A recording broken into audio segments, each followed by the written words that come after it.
Good evening, parents. My name is Sarah Sink, and I am your child's world history teacher. I wanted to get a chance to talk to all of you via video and also share some amazing slides and pictures that I have taken of your children's work or your children this school year. So sit back and enjoy just a little bit of knowledge about your students. So we started off the year in the Roman Empire. There are 13 major civilizations that we do in 7th grade. So it's short but sweet for each one, but we really do keep them organized. And I think your kids are having a really good time. I've been asking to kind of checking in with the kids, and they've really enjoyed 7th grade. So that's really amazing.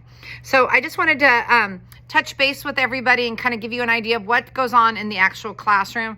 I know many of you are familiar with what's going on online, but on a daily basis. So on Mondays, the kids come in and we write down the assignments for the week, and that should be in their planner. I also have an agenda page that's on the Dartmouth website that's updated weekly, and that gives you an idea of what the assignments are. And then in Google Classroom, it shows by topic. So like right now, we just started Mesoamerica. It will show all the assignments that are due for Mesoamerica and then the date. Typically, everything is due on Fridays, and the kids do a notebook score. So every assignment is worth 10 points. And so if your student has a low score on any notebook checks, then that means that they are not doing their classwork and finishing it up in the evenings for homework. I do not assign extra homework. I just assign assignments that are started in class. And if they don't use that class time wisely, then they will have some homework. The other thing I do assign weekly is some reading. I really think it's fundamentally important, especially since COVID. Many of our students are not taking the time to read resources and to thoroughly understand the concept of history. You kind of have to have the big picture before you walk into, say, a lecture or do an activity. We started off the school year with creating a grapes folder. This is just an example of one of them. And the students were asked to basically make like a vision board. And a vision board is like, what are some of the attributes or features that you enjoy? They cut pictures out of a magazine. They wrote different things like they love quotes. They love to draw. This particular kid is really involved with sports. So he has his baseball stuff on here. He wants to be intelligent, powerful, fun. He has a quote from Eleanor Roosevelt that I think is pretty cool. And then this houses all of their grapes. And so grapes, an example of grapes is here. And this is the way the state of California standards run is basically they want to know the geographic, religious achievements, the politics, the social structure, and the economy for each one of our subject matters. So we start off with Rome. Then we go to the Byzantine Empire, medieval Europe. Then we did Africa, Islam, Southeast Asia, China, Korea, and Japan. So that's what we've done so far this year. Each time the students are done, they will have a set of grapes. They are to print them out.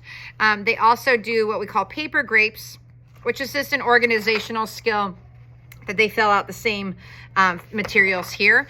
And then all of that's housed in the classroom. And then the kids can go back every once in a while and look at some of their goals.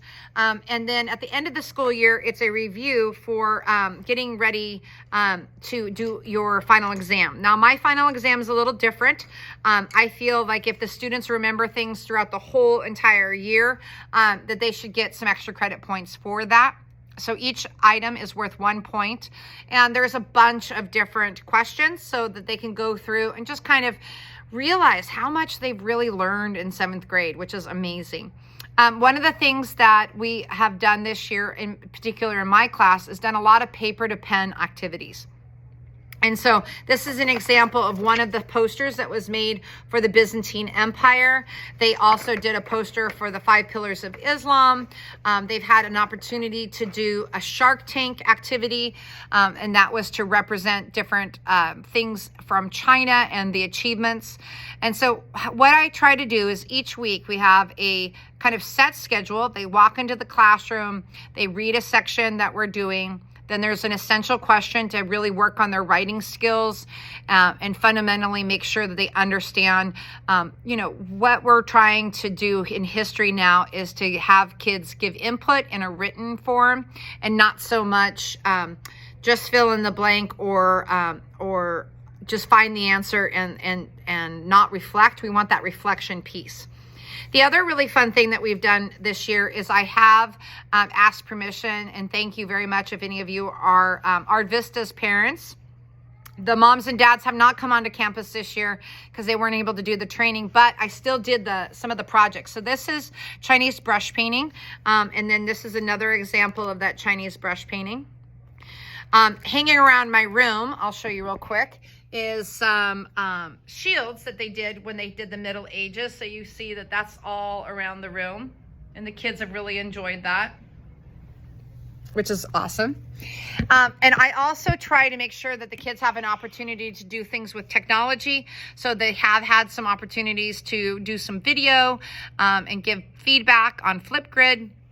So each different lesson, let's say China, we might do 2 or 3 items besides just learning the material.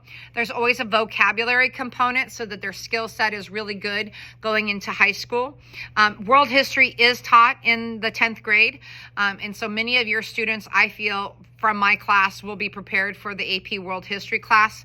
When we were testing in the state of California, the kids from Dartmouth had some of the highest scores in the state. And their high school teachers could not believe what they walked in with 7th grade. So when your kids are done with the school year, please hold on to these Grapes folders because they will really help them in high school. The content is almost exactly the same, just a little bit difference in times. So now we're moving on to Mesoamerica. We're going to be learning about the Age of Exploration, the Age of the Enlightenment, and then we'll kind of finish off and kind of get ready for 8th grade, for the Reformation and the Enlightenment. And then we'll kind of finish off the school year. So today we did a really cool activity. The kids are learning about the Mayan culture. And in the Mayan culture, they had a calendar, and this gives them an idea of how they broke down that calendar. So your students did an activity with that. They watched a video. So anyway, I just want to thank you all so much. We have a lot more still to go.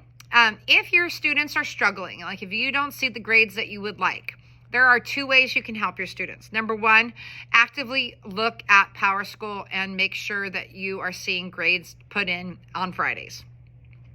And the students will have a list of assignments. And so you can go in there and say, can you show me lesson 1? Can you show me lesson 2? What is this document-based question? So when we do writing assignments like a document-based question, they're usually a long paragraph or a small page of writing, and it has a document that is a primary source document trying to really have kids synthesize information and being able to process that and then write about it, which is a high skill set. So for some kids, that's quite difficult. The grading policy is very fair. I grade everything on a 10-point scale, and I do want to caution you, a lot of the students this year are pretty freaked out about tests. And so I purposely did not do tests the first part of the school year just because I saw that anxiety. And now I'm preparing them and teaching them how to study. What does that look like? And so please, if you see a score that you don't like on tests for my class, just know that I'm not having them redo the test because I am only making them worth a very small amount until they get that skill set to understand how to test. So a couple things you could be doing on the weekends and over the nights when you're at home around the table. Ask them what they're learning about. Make sure that they know what the topic is. And if they don't, then open up the TCI textbook online with them and learn a little bit about the different cultures. There are lots of opportunities with that textbook. So we have an online textbook. We also read in class occasionally, at least once or twice a week. And then they have games that they can play that are helpful. They have vocabulary cards that will be helpful for them so that if anybody is struggling with understanding the main concepts or you see low test scores, that's the best way to make sure that they're prepared.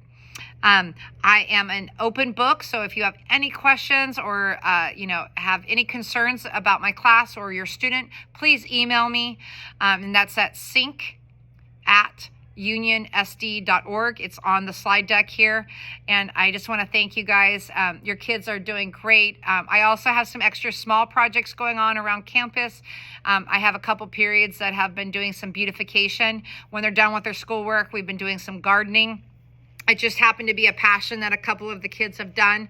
I also did a passion project mid-year around December, and the kids have had such great success with that. So a couple of things we were really proud of is there was one young lady on our team that decided she wanted to do some donating to an animal shelter. So she did a bake sale and she made over $216. And then we just wrote that check out this last week. And what a great process, getting her friends involved, learning the process of what the rules and regulations are to have something on campus. I've had other students that got to do interviews with their favorite soccer stars. So just know that your kids are in good hands and they're having a fun year learning tons. And please, if you see scores that you're not liking, please make sure your students come to the Homework Center. I'm there Monday, Tuesday, and Thursday from 3 to 4 o'clock. And that's the best resource for them to get one-on-one help. It's free. And I even give snacks in the afternoon for all the kids that come to Homework Center. So thank you very much. I'm Sarah Sink. It was great meeting you all. Bye-bye.